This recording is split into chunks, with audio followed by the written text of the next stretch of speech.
ክብር ሁሉ ለጌታ ለኢየሱስ ክርስቶስ ይሁን። እንደምን ሰነበታችሁ የተወደዳችሁ ቅዱሳን? ሰላም ለእናንተ ይሁን። የጌታ ጸጋና ሰላም ይብዛላችሁ። እግዚአብሔር አምላኬን እጅግ አድርጌ አመሰግናለሁ።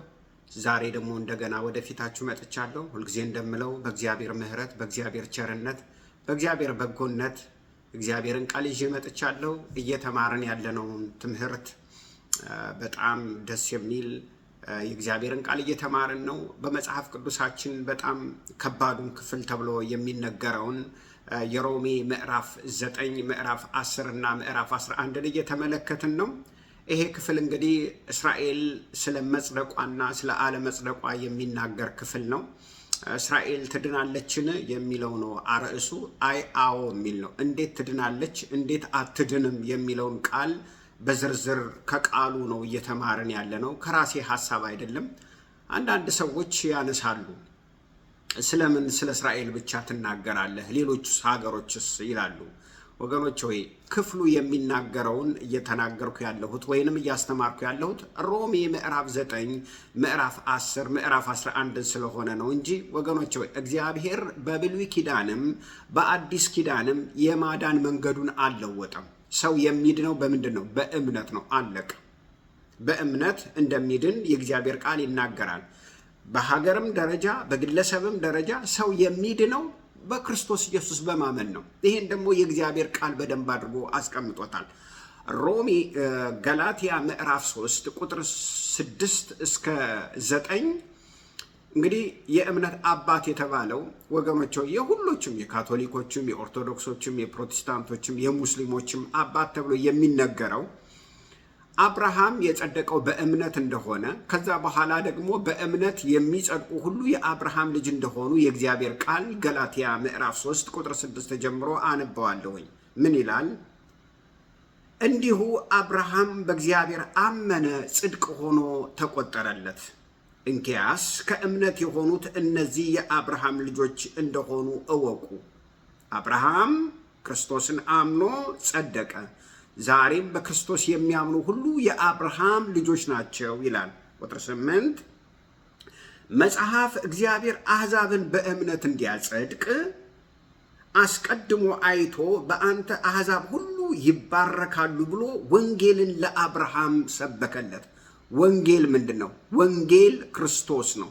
ሮሜ ምዕራፍ 1 እሱ ነው። ወንጌል ምንድን ነው? ወንጌልማ ክርስቶስ ነው። ኢየሱስ ክርስቶስ የእግዚአብሔር ልጅ ነው። በምድር ላይ መጥቷል። ከቅድስት ድንግል ማርያም ተወልዷል። ከዚያስ በምድር ላይ አድጓል። በመስቀል ላይ ሞቷል። ከዚያ ተቀብሯል፣ ተነስቷል፣ አርጓል፣ ተመልሶ ይመጣል። ይሄ ነው ወንጌል። ወንጌል ማለት ይሄ ነው። አብርሃም ያመነው ይሄንን ነው። ከዚያስ አብርሃም ካመነ በኋላ በክርስቶስ ካመነ በኋላ እግዚአብሔር ወንጌልን ሰበከለት ይላል። እግዚአብሔር ለአብርሃም የሰበከለት ሌላ ነገር አይደለም፣ ክርስቶስን ነው የሰበከለት። ክርስቶስን ሰበከለት፣ አመነ፣ ዳነ። ዛሬም በክርስቶስ ኢየሱስ የሚያምኑ ሁሉ በእምነት ይጸድቃሉ። በሀገርም ደረጃ በግለሰብም ደረጃ እግዚአብሔር የማዳንን መንገድ አልለወጠም። በብሉይ ኪዳንም የዕብራውያን ምዕራፍ 11 ከሩቅ እያዩት በእምነት እየተሳለሙት ሄዱ ይላሉ። ወገኖች የማዳን ደህንነቱን እግዚአብሔር አልቀየረም። እየተነጋገረን ያለነው ሮሜ 9 10 11 ስለሆነ ነው እንጂ ስለ እስራኤል ለመናገር ስለ ሌሎች ሀገር ላለመናገር አይደለም። ክፍሉ የሚያወራው ያንን ስለሆነ ነው እንጂ ወገኖች ሆይ መጽሐፍ ቅዱስ ሰው የሚጸድቀው በምንድን ነው ይላል? በእምነት ነው ይላል። ጌታ የተመሰገነ ነው። ስለዚህ የምናወራው መጽሐፍ ቅዱስ የሚናገረው ሰው የሚጸድቀው በእምነት ነው የሚለው። በሀገርም ደረጃ በግለሰብም ደረጃ እግዚአብሔር የማዳን አጀንዳውን አልለወጠም። በብሉይ ኪዳን ሰው የሚድነው በእምነት ነው፣ ክርስቶስን በማመን ነው። በአዲስ ኪዳንም አሁን ሰው የሚድነው በእምነት ነው። ይኸው ገላትያ ምዕራፍ 3 ቁጥር 6 እስከ 9 እናነባለን። ስለዚህ ለምንድን ነው እስራኤላውያን እንደ ሀገር ያልዳኑበት ምክንያት መጽሐፍ ቅዱስ ይናገራል። በግለሰብ ደረጃ አምነው በክርስቶስ ኢየሱስ አምነው ከሐዋርያት ጀምረው የዳኑ አሉ፣ እስካሁንም እየዳኑ ያሉ አሉ። እንደ ሀገር ግን አልተቀበለችውም። ክርስቶስን እየገፋች ነው። እስራኤል ክርስቶስን የምትጠላ ናት፣ የምታሳድር ናት፣ እስከ መግደል ድረስ የደረሰች ናት። ገና መሲሁ አልመጣም የምትል ናት። ስለዚህ የምትድነው እሷ በምንድን ነው? በምንም አይደለም፣ በማመን ነው። ዘካርያስ ምዕራፍ 13 ቁጥር 8 እና 9ን ብታነቡት እሱን ነው። በአመፃቸው ምክንያት ሁለቱ ክፍል ተቆርሰው ይጠፋሉ፣ አንዱ ግን በእሳት ተፈትኖ አልፎ ክርስቶስ ኢየሱስን እንደሚቀበል የእግዚአብሔር ቃል ይናገራል። ስለዚህ መጽሐፍ ቅዱስ የሚናገረውን ነው የምለው እና በዚህ ክፍል ውስጥ ጌታችን ኢየሱስ ክርስቶስ መጣ። ለዘመናት ይጠብቁት የነበረውን መሲሁን ተስፋቸውን ይጠብቁት የነበረው መጣ። ሲመጣ ግን ምን አላደረጉም? አልተቀበሉትም። ስላልተቀበሉት ወገኖች ሆይ ጌታ ኢየሱስ ክርስቶስ ምን አላቸው? በእምነት እንደሚድኑ ደጋግሞ ነገራቸው። እያወራ ያለው የእግዚአብሔር ቃል ይሄንን ነው። ጌታ ኢየሱስ ክርስቶስ ብርሃን ሆኖ መጣ። ሲመጣ ያንን ብርሃን የተቀበሉ ሰዎች ዳኑ። ወገኖች ሆይ ጌታ ኢየሱስ ክርስቶስ ብርሃን ሆኖ ራሱ ብርሃንን ተሸክሞ ብርሃን ሆኖ ሲመጣ ያልተቀበሉት ደግሞ ምን አላሉም? አልዳኑም። ለምሳሌ በዮሐንስ ወንጌል ምዕራፍ 9 ላይ ሁላችን የምናውቀው ታሪክ አለ። ምንድነው? ከመወለዱ ጀምሮ አይነ ስውር የነበረው ሰው ነው እና ጌታ ኢየሱስ ክርስቶስ ይሄን ከመወለዱ ጀምሮ አይነ ስውር የነበረውን ሰው 30 ዓመት 40 ዓመት ያለፈው ሰው ነው ጌታ ኢየሱስ ክርስቶስ ፈወሰው። የፈወሰው እንግዲህ በሰንበት ነው። ይሄ ሰውዬ እንዴት ተፈወሰ ሳይሆን እነሱ ያሉት እንዴት በሰንበት ትፈወሳለህ አንተ? በሰንበትስ የፈወሰ ማን ነው አሉት።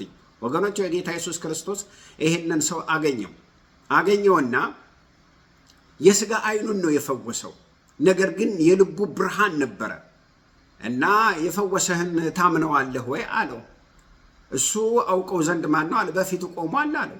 ከዛ ጌታዬና አምላኬ ብሎ ሰገደ ይላለኝ። ለምን? የታወረው የሥጋ አይኑ እንጂ የልብ አይኑ አልነበረም። የልብ ብርሃኑ አልነበረም የታወረው። ከዛ ጌታ ኢየሱስ ክርስቶስ ምን አለ?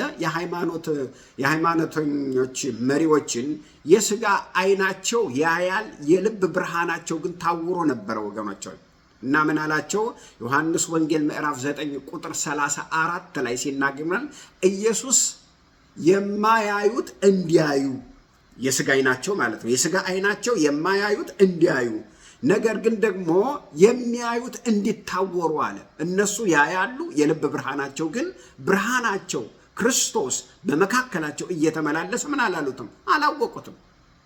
ስለዚህ እያዩ እውሮች ነበሩ። እሱ ግን የሥጋ አይኑ ነበር የታወረው።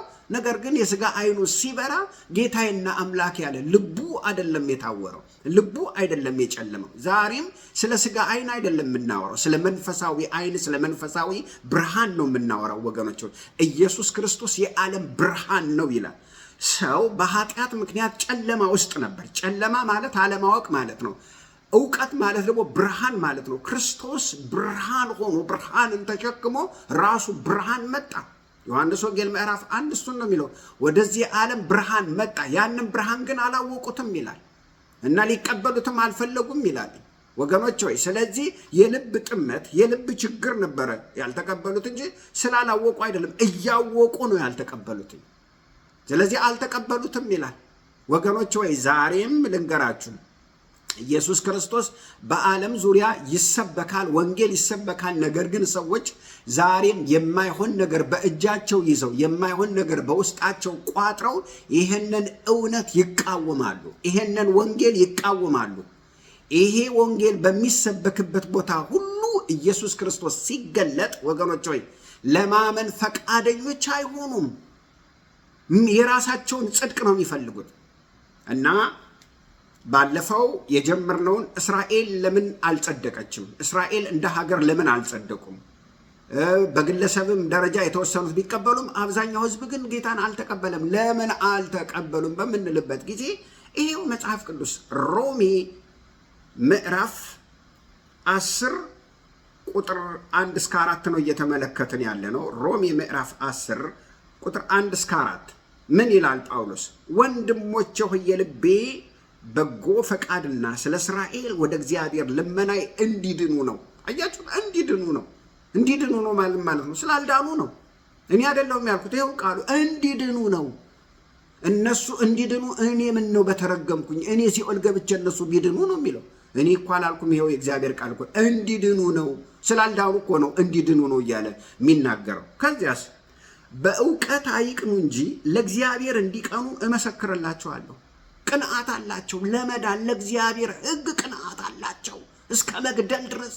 ጳውሎስ የሐዋርያት ሥራ ምዕራፍ 9ን ተመልከቱ። ደብዳቤ ይዞ ለመግደል ለማሰር በእስጢፋኖስም መገደል ተባብሯል። ቅንዓት አላቸው። በቃ ደማቸው እስኪፈላ ድረስ እስከ መግደል እስከ ማጥፋት ድረስ በቅናት አይደል ኢየሱስን የገደሉት? ቀንተው እኮ ነው የገደሉት እንጂ ለእግዚአብሔር ቀንተው። ወገኖች ሆይ አየው፣ በእውቀት አይቅኑ እንጂ በቅናት እንደሚቀኑ መሰክርላቸዋለሁ። ቅንዓታቸው እውቀት አልባ ቢስ ነው። የእግዚአብሔር ቃል የለበትም ቅናታቸው። ወገኖች ሆይ ፍቅር እንኳን ማስተዋል ከሌለው እውቀት ከሌለው ይገላል። ተመልከቱ ቁጥር 3 የእግዚአብሔርን ጽድቅ ሳያውቁ የራሳቸውን ጽድቅ ሲያቆሙ ለእግዚአብሔር ጽድቅ አልተገዙም። አያችሁት? እግዚአብሔር ያሰመረው የጽድቅ መንገድ አለ፣ ራሳቸው የያዙት የሕጉ ጽድቅ አለ። አለ እግዚአብሔር። በብሉይ ኪዳን በሕግ ነበር የሚጸደቀው፣ አልቻላችሁትም፣ ልትፈጽሙትም አልቻላችሁትም። ፈጽሞ የመጣ ልጅ መጥቷል፣ በሱ እመኑና ዳኑ አለ። አሉ። የራሳቸውን ጽድቅ ሊያቆሙ ሲፈልጉ የእግዚአብሔርን ጽድቅ ምን አደረጉት? ገፉት ይላል። ከዚያስ የሚያምኑ ሁሉ ይጸድቁ ዘንድ ክርስቶስ የሕግ ፍጻሜ ነው። አለቀ በቃ። በክርስቶስ የሚያምን ብቻ ነው እንጂ የሚጸድቀው ሕጉን ፈጽሞ ይጸድቃሉ የሚል አንደኛ ሕጉንም አይፈጽመው፣ ሁለተኛ የእግዚአብሔርን ስርዓት የእግዚአብሔርን ትእዛዝ ንቋልና ሊጸድቅ አይችልም ማለት። እንጸልያለን። እናመሰግንሃለን ጌታ አባት ሆይ፣ ስምህ የተባረከ ይሁን። ክብር ላንተ ይሁን። ቃልህን አብራልን። ይሄ ቃል በዓለም ሁሉ በየሰው ቤት ሁሉ ይግባ። እግዚአብሔር ሆይ ከሁሉ የማንሰውን ልጅህን ደግሞ እኔን አስበኝ። እግዚአብሔር አምላክ ሆይ የቃልህን ብርሃን አብራልን። በጌታ በኢየሱስ ክርስቶስ ስም አሜን። እንግዲህ ይህንን ዓለም የሚገዛ ክፉ ወገኖች ሆይ ሰው በእምነት እንዳይድን የልብ እውርነትን እንደሚሰጥ መጽሐፍ ቅዱስ ይናገራል። ልብን እንደሚያጨልም፣ አይምሮን እንደሚጠመዘዝ፣ እውነትን በውሸት እንደሚቀላቅል የእግዚአብሔር ቃል ይናገራል። ይህም ደግሞ መጽሐፍ ቅዱስ ሲናገር ሁለተኛ ቆሮንቶስ ምዕራፍ 4 ቁጥር 3 እና ቁጥር 4 ሲናገር ይላል ወንጌላችን የተከደነ እንኳ ቢሆን የተከደነባቸው ለሚጠፉት ነው፣ ለእነርሱ የእግዚአብሔር ምሳሌ የሆነውን ክርስቶስ የክብሩ ወንጌል ብርሃን እንዳያበራላቸው የዚህ ዓለም አምላክ የማያምኑትን ሐሳብ አሳወረ ይላል። አሳወረ፣ አይምሯቸውን ያዘ፣ አይምሯቸውን ተቆጣጠረ። እንዳይድኑ፣ እውነት እንዳይገባቸው፣ ብርሃን እንዳይገባቸው አይምሯቸውን በጨለማ ተቆጣጠረው ነው የሚለው። ጨለማ ምንድን ነው? አለማወቅ ነው። በቃ ሌላ ነገር አለም። ጨለማ ማለት አለማወቅ ነው። ደርግ እንኳን ምን ይል ነበረ? መሃይምነት የጨለማ ጉዞ ነው ይላል። በዚህም ላይ መጽሐፍ ቅዱስ ሲናገር ምንድን ነው የሚለው?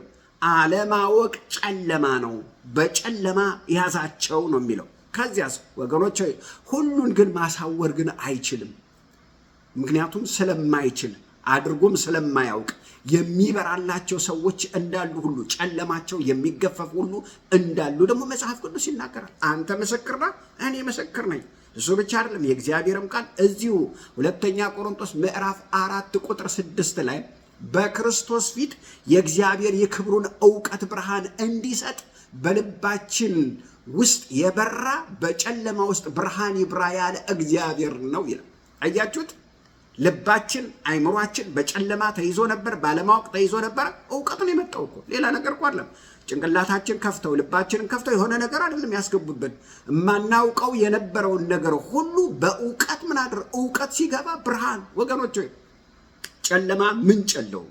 ጨለማ ሁልጊዜ ምንም ምንጭ የለውም፣ መገኛ የለውም። ብርሃን ግን ምንጭ አለ። ብርሃን ከውሃ ሊመጣ ይችላል፣ ከፀሐይ ሊመጣ ይችላል፣ ከኤሌክትሪክ ሊመጣ ይችላል። ወገኖች ሆይ አያችሁት? ምንጭ አለው፣ መገኛ አለው። ጨለማ ግን ብርሃን በሌለበት ብቻ ነው የሚገኘው። ምንም ምንጭ መገኛ የለውም። ስለዚህ ወገኖች ሆይ ጨለማ ብርሃን ሲመጣበት ምን ይላል? ይከፈታል፣ ይገፈፋል። ስለዚህ እኛ በጨለማ ተይዘን ነበር፣ አናውቅም ነበር። ዕውቀት መጣ፣ ብርሃን መጣ። ክርስቶስ ወደዚህ ዓለም መጣ። ወገኖች ሆይ ብርሃን ተሸክሞ መጣ፣ ራሱ ብርሃን ሆኖ መጣ። ያ ብርሃን ወደ ውስጣችን ሲገባ ጨለማችን ቧ ብሎ ምን ሆነ? በብርሃን ተቀየረ ማለት ነው። ጌታ የተመሰገነው። ስለዚህ ብርሃን በራልን ማለት ነው። ጌታ ይመስገን። አሁንም ዛሬም እግዚአብሔር ጨለማ በሰፈረባቸው ሰዎች ልብ ላይ ብርሃን ይብራ ይላል። ጌታ የተመሰገነ ነው። ሰዎችም አይናቸው ይከፈታል፣ ክርስቶስንም ያዩታል። በክርስቶስም ፊት ላይ ያለው የእግዚአብሔር ክብር እውቀትን ምን ያደርጋሉ? ያገኛሉ። ጌታ ይመስገን። ሰው የሚለወጠው እኛ የምንልህን በል፣ ንስሐ ገባ፣ አሁን እኔ የምልህን ከኔ ቀጥሎ በል በማለት አይደለም ወገኖች ሆይ። ሰው ጌታን የሚቀበለው ሰው የሚለወጠው ወገኖች ሆይ፣ ሰው የሚለወጠው እግዚአብሔር ከሰማይ ሆኖ በልቡ ውስጥ ሰውን የሚለውጠው ከሰማይ ሆኖ ብርሃን ይብራል ሲለው ብርሃን ሲበራ ብቻ ነው ሰው የሚለወጠው ወገኖች እንጂ ስንት ንስሐ ያስገባናቸው አሉ፣ ስንት ያስተማርናቸው አሉ፣ የተለወጡ አልተለወጡም። ምክንያቱም ያን ጊዜ ሰው በክርስቶስ ብርሃኑ ሲበራ ምን ይሆናል? ክርስቶስን ያየዋል። ክርስቶስ ይበራለታል። ክርስቶስ ይገለጥለታል። ይገለጥለታል ማለት ራእይ ያያል ማለት አይደለም። በክርስቶስ የእግዚአብሔር የክብሩን ዕውቀት ያገኛል። የእግዚአብሔርን ዕውቀት ደግሞ ያወቀ ሰው ለምንም ነገር ምን አያደርግም? አይበገርም። ለምንም ነገር አይገዛም። ለምንም ነገር አይሸነፍም። ለምንም ነገር አይረታም። ወገኖች ሆይ ጌታ የተመሰገነው። ዛሬም በቤተ ክርስቲያን ውስጥ ትልቁ ችግራችን የእግዚአብሔርን ክብር አለማወቃችን ነው። ያንን ክብር ደግሞ ልናየው የምንችለው በክርስቶስ ፊት ላይ ብቻ ነው። አለቅ። ጌታ የተመሰገነ ይሁን። የክርስቶስ ፊት ልናይ የምንችለው እግዚአብሔር በልባችን ብርሃን ይብራ ሲል ብቻ ነው። 4 ነጥብ ወገኖች። እግዚአብሔር ብርሃን ይሁን የሚለው ደግሞ መቼ ነው ካልን ወንጌል በሚሰበክበት ቦታ ሁሉ ብርሃኑ ይብራ ይላል። ወንጌል በተነገረበት ቦታ ሁሉ ብርሃኑ ይብራ ይላል። ስለዚህ የእግዚአብሔርን ጽድቅ ሳያውቁ ነው የሚለው። የእግዚአብሔርን ጽድቅ እግዚአብሔር ያመጣው ሐዲድ አለ፣ እግዚአብሔር ያሰመረው መስመር አለ። ጽድቅ ብሎ ልጁን አምጥቷል። በልጁ አምነው መዳን ሲገባቸው በራሳቸው ሕግ፣ በራሳቸው ጽድቅ፣ በራሳቸው ስራ ነው መዳን የፈለጉት። ኢየሱስ ክርስቶስ በመካከላቸው በሚመላለስበት ጊዜ እሱን ጭራሽ ከመቀበል ይልቅ ምን ያደርጉት ነበር? ይኮንኑት ነበር፣ ይከሱት ነበር። ከሰሱት። ከዚያስ እንዲሰቀል አደረጉት። ለምን? የማንን ጽድቅ ሊያቆሙ ሲፈልጉ? የራሳቸውን ጽድቅ ሊያቆሙ ሲፈልጉ የእግዚአብሔርን ጽድቅ ምን አደረጉት? ገፉት። ይኸው ሮሜ ምዕራፍ 10 ቁጥር 3 የሚናገረው እሱን ነው። የራሳቸውን ጽድቅ፣ የእግዚአብሔርን ጽድቅ ሳይሆን የራሳቸውን ጽድቅ ሊያቆሙ ሲፈልጉ። ወገኖቹ አንድ ነገር ልንገራቸው፣ ጌታ ኃጢአትን ይጠላል። ኃጢአትን ከሚጠላው የበለጠ ግን የራስን ጽድቅ ይጠላል። የራስን ስራ ይጠላል። በራስ መጽደቅን ይጠላል። ሰልፍ ራይቸስነስ ወገኖች ሆይ እግዚአብሔር በጣም የሚጸየፈው ነገር በራስ ለመዳን መጣርን ይጠላል። ወገኖች ከኃጢአት የበለጠ የሚጠላው የራስን ጽድቅ ይጠላል። እስቲ ጌታ ኢየሱስ ክርስቶስን ተመልከቱ። ወንጌል ላይ ተመልከቱ። የተገለጠ ኃጢአትን የሚሰሩ ሰው የሚያውቃቸው በኃጢአት የታወቁ ሰዎችን እንዴት በርህራሄ እንደሚያያቸው፣ እንዴት በጥንቃቄ እንደሚመልስላቸው፣ እንዴት ትሪት እንደሚያደርጋቸው ተመልከቱ። እንዴት እንደሚያወራቸው፣ እንዴት አብሯቸው እንደሚበላ እንደሚጠጣ፣ የኃጢአተኞች ወዳጅ፣ የዝሙተኞች ወዳጅ እስኪባል ድረስ፣ የወንጀለኞች ወዳጅ እስኪባል ድረስ እንዴት ትሪት እንደሚያደርጋቸው ተመልከቱ። ወገን እንዴት እንደሚወዳቸው። ፈሪሳውያን ደግሞ ሲመጡ ወደ እርሱ ወገኖች ሆይ ጸሐፍት ወደ እርሱ ሲመጡ ደግሞ እንዴት አድርጎ ቶኑ ንግግሩ እንዴት እንደሚለወጥ ደግሞ ተመልከቱ ወገኖች ሆይ። ንግግሩ ብቻ አይደለም፣ ቶኑ ኃይለኛ ነው። በቁጣ ነው የሚያናገራቸው ወገኖች ሆይ። በጣም የሚገርም ሁልጊዜ በቁጣ እንጂ ወገኖች ሆይ አንድ ቀን በፍቅር አላወራቸውም ነበረ። ምክንያቱ ምንድን ነው ወገኖች ሆይ? ይሄ የእግዚአብሔር ባህሪ ነው። የእግዚአብሔር ባህሪ ነው። ከቅን ሰው ጋራ ቅን ሆነ ትገኛለህ፣ ከጠማማ ሰው ጋራ ጠማማ ሆነ ትገኛለህ ይላል። ይሄ እግዚአብሔር ባህሪ ነው ወገኖቼ። መዝሙረ ዳዊት ምዕራፍ 18 ቁጥር 25 ላይ የተጻፈ ቃል ነው። እግዚአብሔር ሁልጊዜ ለጠማማ ሰዎች ራሱ ጠማማ ነው፣ ለቅን ሰዎች ደግሞ ራሱ እግዚአብሔር ቅን ነው። ወገኖች ሆይ በእግዚአብሔር ቃል ላስረዳችሁ። ጌታችን ኢየሱስ ክርስቶስን ሊፈትኑት ሊያጠምዱት መጡና አሁን ይሄን የምታደርገውን ስልጣን ማን ነው የሰጠህ አሉትኝ። ሊያጠምዱት ፈልገው እንጂ ሊያውቁ ፈልገው አይደለም ይላል እግዚአብሔር ቃል።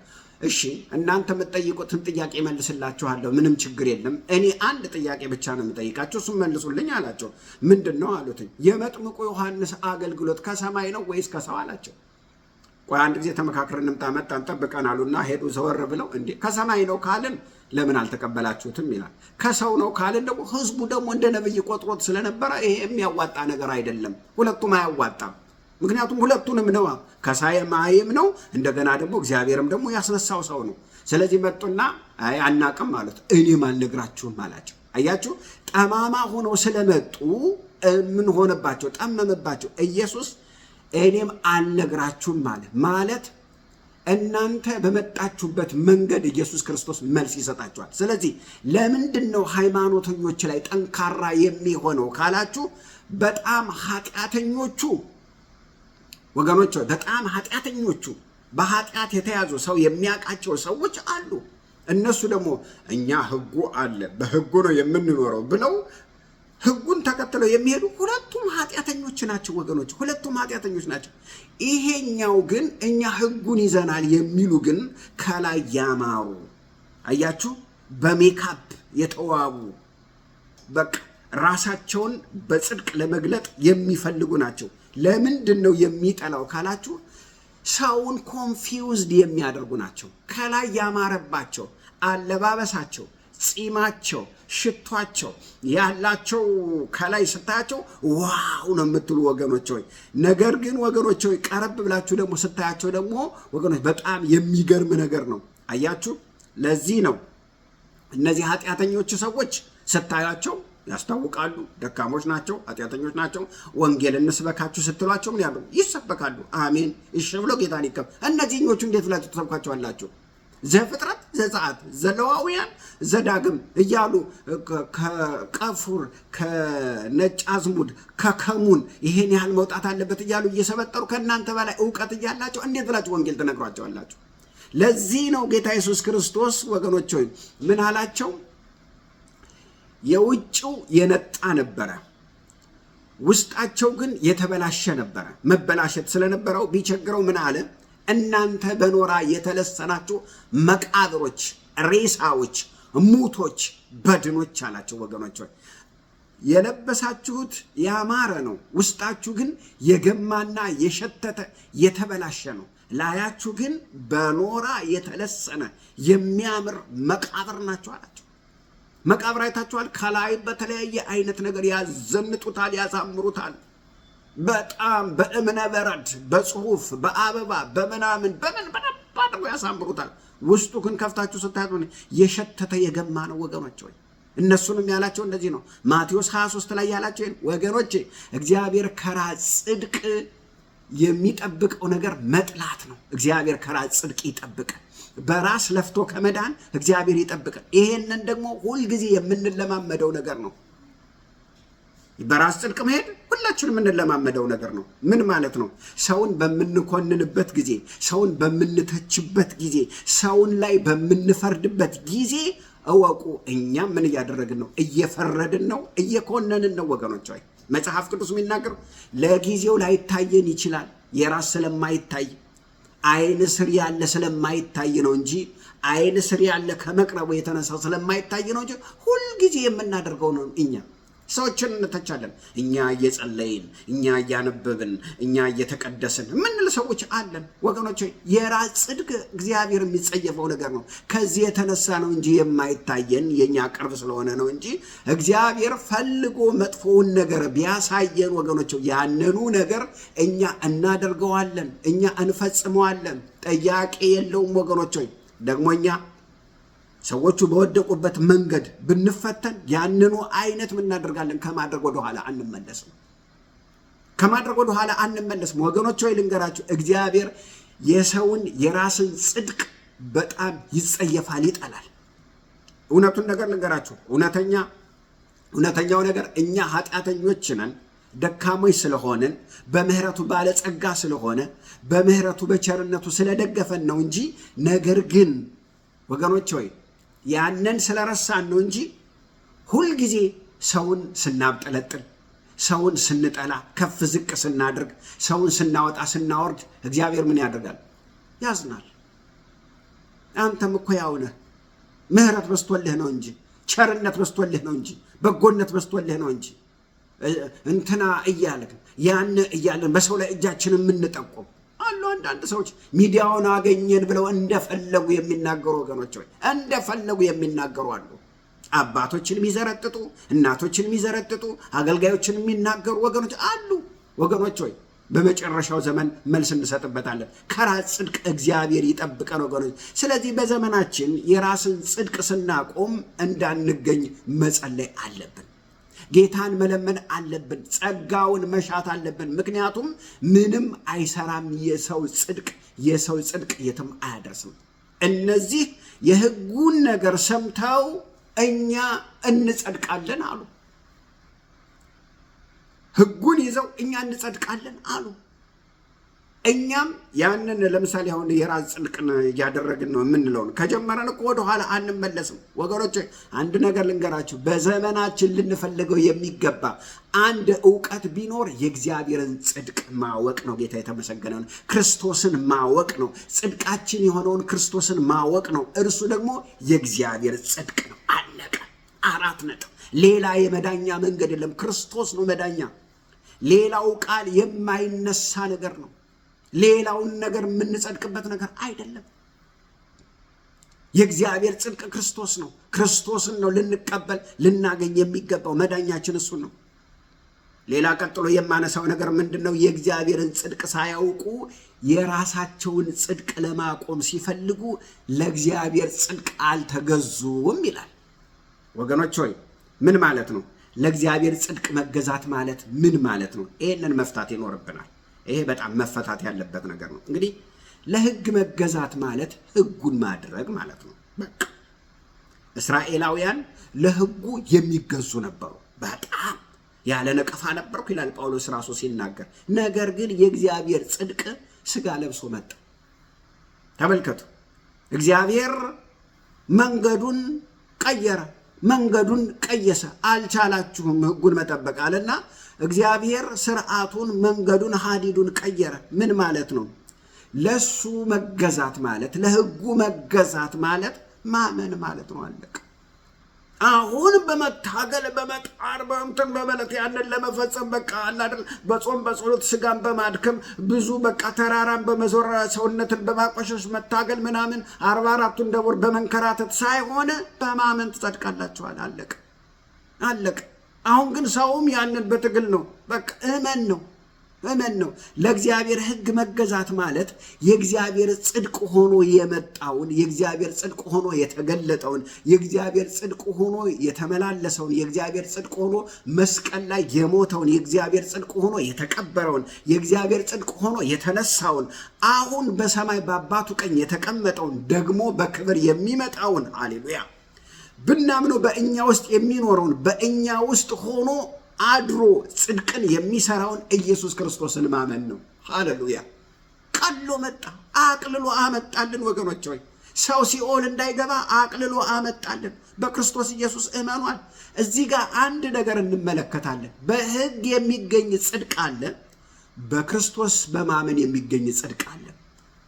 ግን ምንድን ነው ልዩነቱ? በሕግ የሚገኝ ጽድቅ አለ፣ በእምነት የሚገኝ ጽድቅ አለ። ምንድን ነው ሁለቱ ልዩነቱ? በሕግ የሚገኘው ጽድቅ የሚሰራው ሰው ነው የሚሰራው፣ ሰው ነው የሚለፈው። ወገኖች ሆይ በእምነት የሚገኘው ጽድቅ ግን ክርስቶስ ነው የሚሰራው። ለዚህ ነው የእግዚአብሔር ጽድቅ የተባለው። አንተ በራስህ ለፍተህ መዳን ትፈልጋለህ? አትችልም። እግዚአብሔር በክርስቶስ በኩል ያመጣልህ ጽድቅ አለ፣ ተቀበልና ዳን። አለቀ እኮ። ለምን ትታገላለህ ነው እያለ ያለው። እግዚአብሔር ለእስራኤላውያን ያላቸው ይሄንን ነው። ይህንን ጽድቅ ነው ተከተሉ እያላቸው ያለው።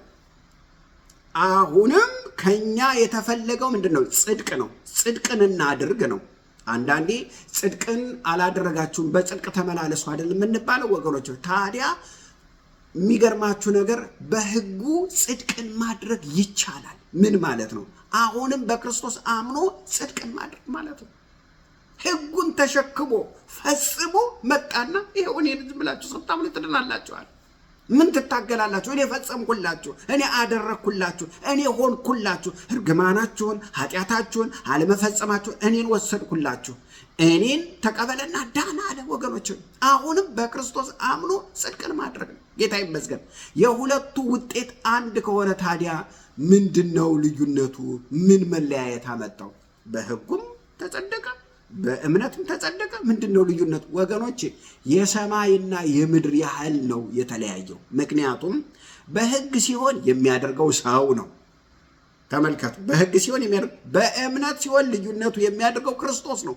ክርስቶስ በአንተ ውስጥ፣ ክርስቶስ በአንቺ ውስጥ፣ ክርስቶስ በእኔ ውስጥ ማለት ነው። ይሄ ማለት የሰውና የእግዚአብሔርን ያህል ነው ልዩነት ወገኖች።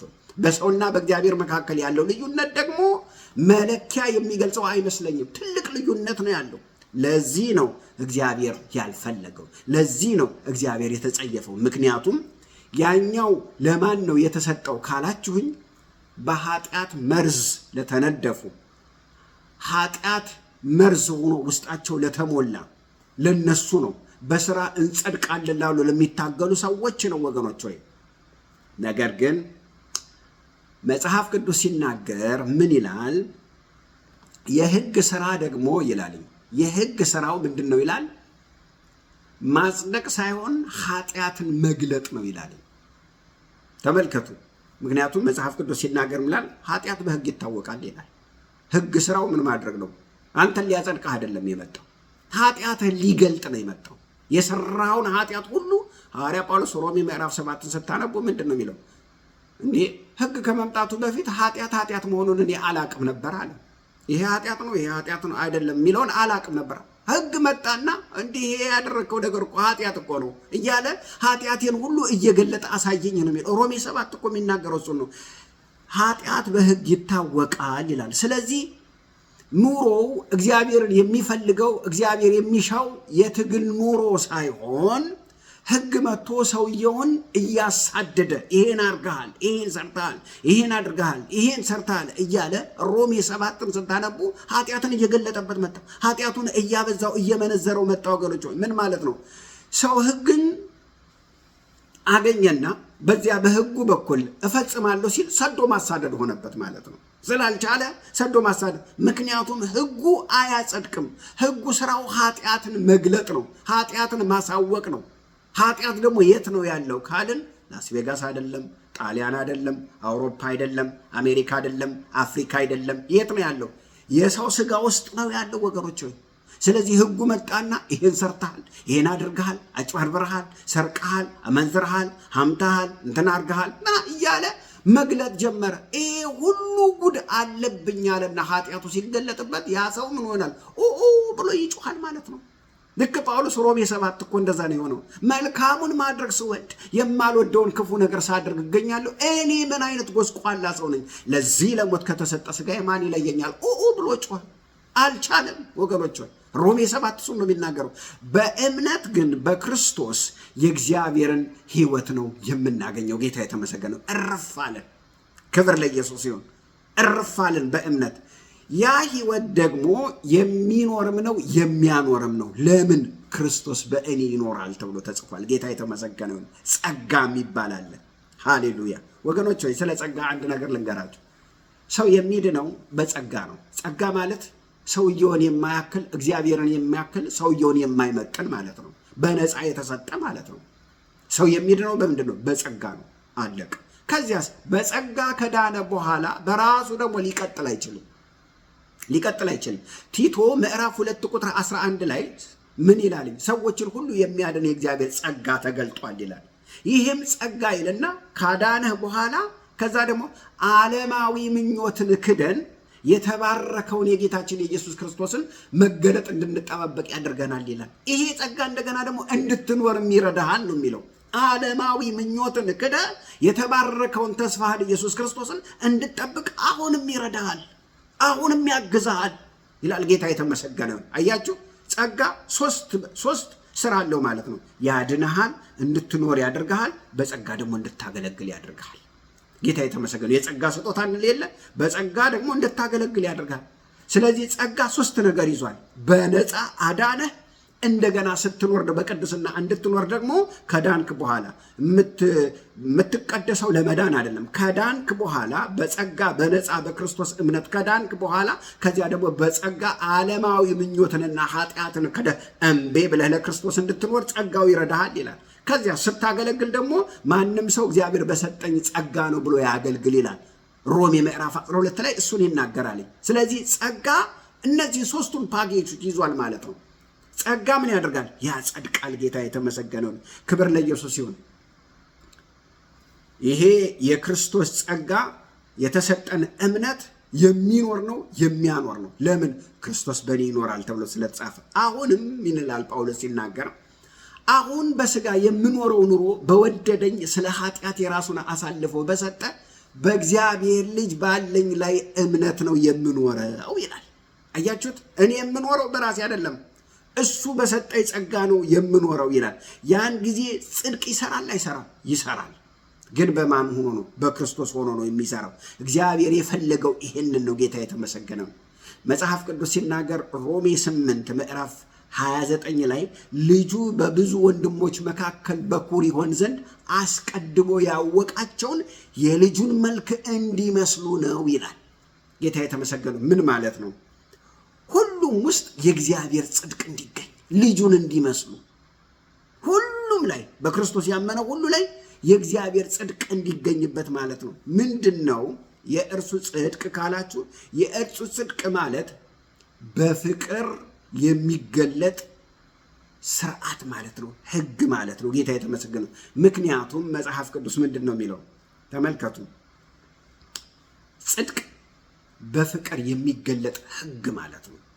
በፍቅር የሚገለጥ ስርዓት ሐዲድ ማለት ነው። ምን ማለት ነው ወገኖች? መጽሐፍ ቅዱስ ሲናገር ባልንጀራውን እንደ ራሱ የሚወድ ሕግን ፈጽሞታል ይላል። ተመልከቱ በደንብ፣ በዚህ ላይ በደንብ ስሙኝ።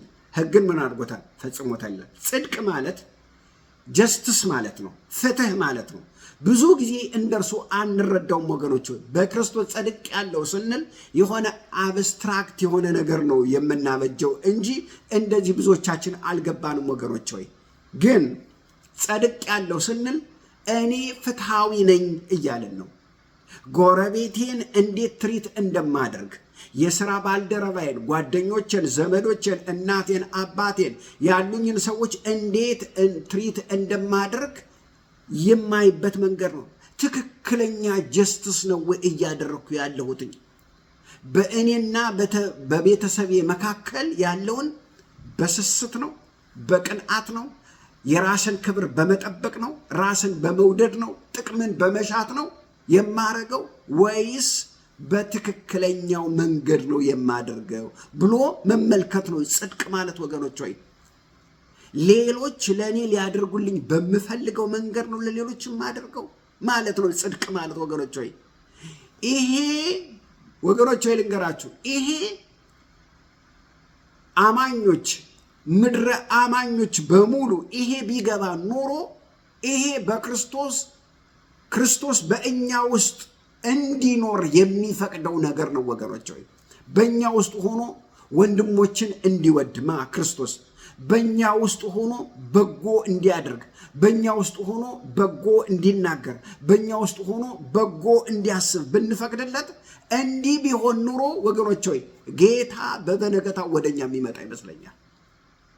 ሕግ ማለት ክርስቶስ በእኛ ውስጥ ሆኖ እንዲፈጸመው ማድረግ እኮ ነው። አለቀ እኮ።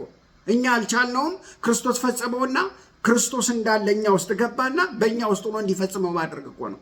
አለቀ። ከትግል ውጣ ነው እያለ ያለው ጌታ የተመሰገነውን። ጌታ የሚፈልገው ይሄንን ነው ወገኖች። ይሄንን ይመስለኛል ሐዋርያው ቅዱስ ጴጥሮስ ሲናገር የጌታን መምጣት እያስቸኮላችሁ እንዴት ባለ ኑሮ በቅድስናና በንጽህና ትኖሩ ዘንድ የሚገባችሁ ነው ይላል። ሁለተኛ ጴጥሮስ ምዕራፍ 3 ላይ አያችሁት? በቅድስናና በጽድቅ እየኖራችሁ የጌታን መምጣት ታደርጉታላችሁ፣ ታስቸኩሉታላችሁ። ክርስቶስ በእኛ ውስጥ ሆኖ ጽድቅ እያደረገ ማለት ነው። ዝቅ ብሎ ምን ይላል? እዛ ሁለተኛ ጴጥሮስ ምዕራፍ 3 ላይ ዝቅ ብሎ ጽድቅ የሚኖርባት አዲስ ሰማይና አዲስ ምድርን እንደ ተስፋ ቃሉ እንጠብቃለን ይላል። የምንጠብቀው የመላእክትን ትርኢት ሳይሆን ጽድቅ የሞላበትን፣ ፍትህ የሞላበትን አሁን የምንኖርበት ሰማይና ምድር ወገኖች ሆይ ፍትህ የሰፈነበት አይደለም። ፍትህ የተጓደለበት፣ ሰው በግፍ የሚገደልበት፣ ሰው በግፍ ንብረቱን ሀብቱን የሚነጠቅበት ወገኖች፣ ማጭበርበሩ፣ ወንጀሉ፣ እርኩሰቱ የሰፈነበት ነው። ፍትህ የሰፈነበት አይደለም። አሁን ያለንበት ክፉ ዓለም ነው። ጨለማ ክፉን ሞልቶ የሚገዛበት ነው። ነገር ግን ወገኖች ፍትህ የሰፈነባት አዲስ ሰማይና ምድር ትመጣለች። እዚህ ላይ ማተኮር ያለብን ለእግዚአብሔር ጽድቅ አልተገዙም ሲል ወገኖች ለእግዚአብሔር ጽድቅ መገዛት ማለት ባጭሩ ማመን ማለት ነው። አለቀ። ሌላ ነገር አይደለም። ማመን በክርስቶስ ኢየሱስ ማመን ማለት ነው። በክርስቶስ ኢየሱስ ስናምን ለሕጉ ተገዝተናል፣ ሕጉን ፈጽመናል። ከዚያስ በክርስቶስ ስናምን ክርስቶስ እኛ ጋር ይመጣል። ዮሐንስ ወንጌል ምዕራፍ 15 ላይ እንደሚናገር በእኔ የሚያምን እኔና አባቴ መተን በውስጡ መኖሪያ እናደርጋለን ይላል። ከዚያ በኋላስ በክርስቶስ ኢየሱስ ስናምን ክርስቶስ በውስጣችን ሆኖ ምን ያደርጋል? ሕጉን ይፈጽመዋል። ጌታ የተመሰገነ ነው። ክብር ለኢየሱስ ይሁን። ማመን ማለት ግን በ1983 እኔ ጌታን የተቀበልኩት እንግዲህ በ1983 ነው በኢትዮጵያ አቆጣጠር። በ1983 አምኛለሁ ብለን የምንለው ሳይሆን ዕለት ዕለት የምንኖረው ነው እንጂ ዓመትን እየቆጠረን የምናከብረው አይደለም።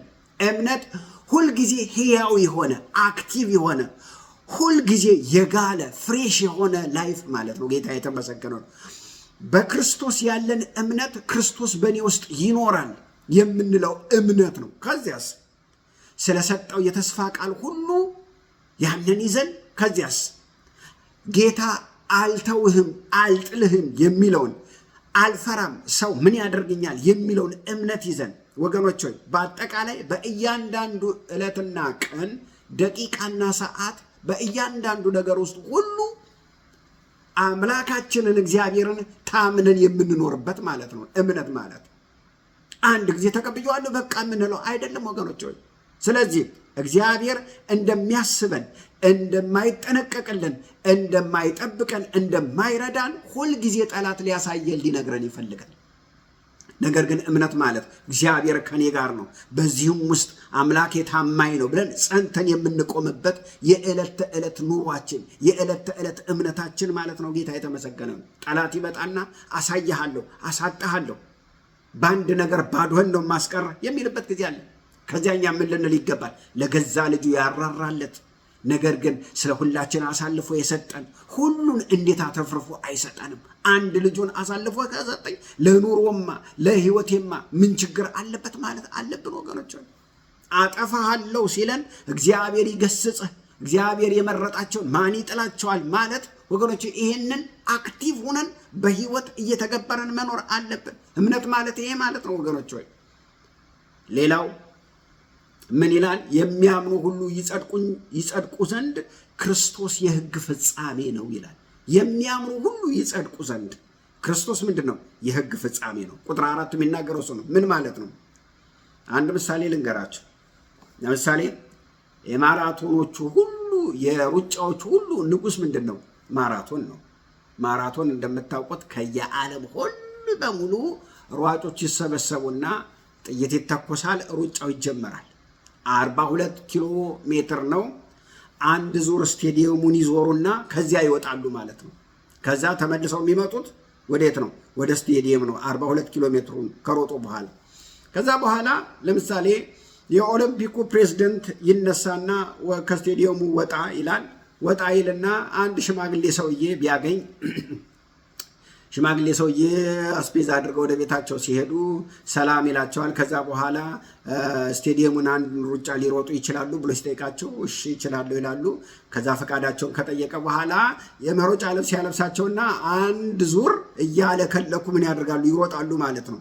ከዛ ልክ ሲጨርሱ የማራቶኑ አሸናፊ እሳቸው ናቸው ብሎ ምን ያደርጋቸዋል? አንደኛ እሳቸው ናቸው ብሎ ይሸልማቸዋል። እግዚአብሔርም እንደዚህ ላይ ያደረገው በቃ እግዚአብሔር ሕጉ የተሰጣቸው ሰዎች ሕጉን እንጨርሳለን ብለው ምን እያደረጉ ነው? እየሮጡ ነው።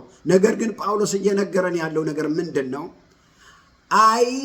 አይሆንላቸውም፣ አይመለሱም አለ። ለምን? ሥጋ የለበሱ ሁሉ የሕግን ሥራ በመስራት ሊጸድቁ አይችሉም አለ። በቃ 4 ነጥብ። ሥጋ የለበሰ ሁሉ ሕግን በመጠበቅ ሊጸድቅ አይችልም።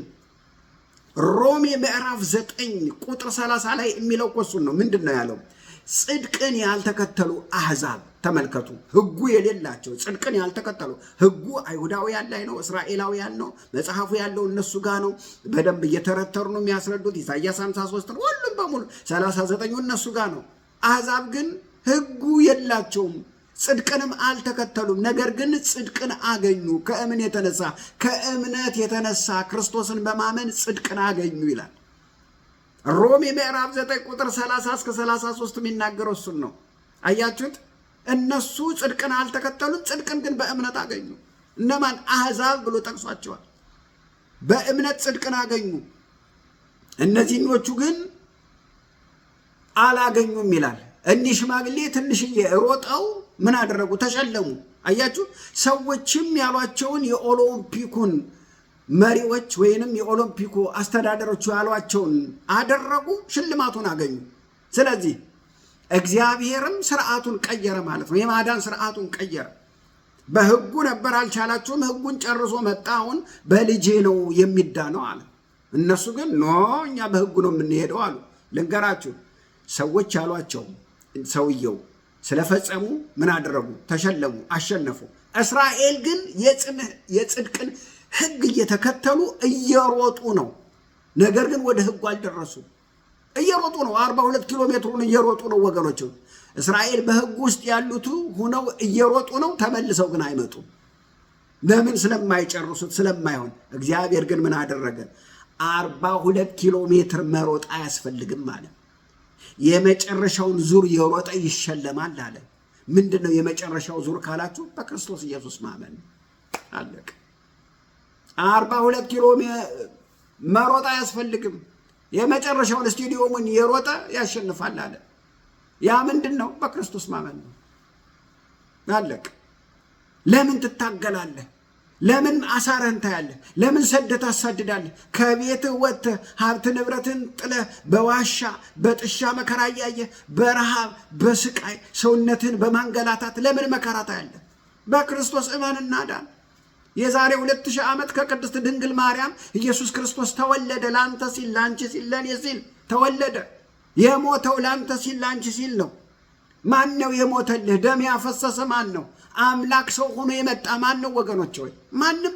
ደም ያፈሰሰ የለ፣ የሞተ የለ፣ የተሰቀለ የተቀበረ የሞተ የለ፣ ያረገ የለ፣ ተመልሶ የሚመጣ የለ። አንድ ጌታችን ኢየሱስ ክርስቶስ።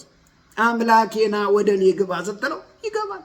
አልተቀበሉትም ይላል ዮሐንስ ወንጌል ምዕራፍ 1 ቁጥር 12። አልተቀበሉትም። ለተቀበሉት ሁሉ በስሙ ለሚያምኑ የእግዚአብሔር ልጆች የሆኑ ዘንድ ስልጣንን ሰጣቸው። አለቅ። በክርስቶስ እመን። ከጨለማ ትወጣለህ፣ ከኃጢአት አዘቅት ትወጣለህ፣ የዘላለምን ሕይወት ታገኛለህ። እግዚአብሔር ዓይናችንን ያብራልን። እግዚአብሔር አምላክ የተመሰገነ ይሁን። እንቀጥላለን፣ እንጸልያለን። እናመሰግንሃለን። ስምህ የተባረከ ይሁን።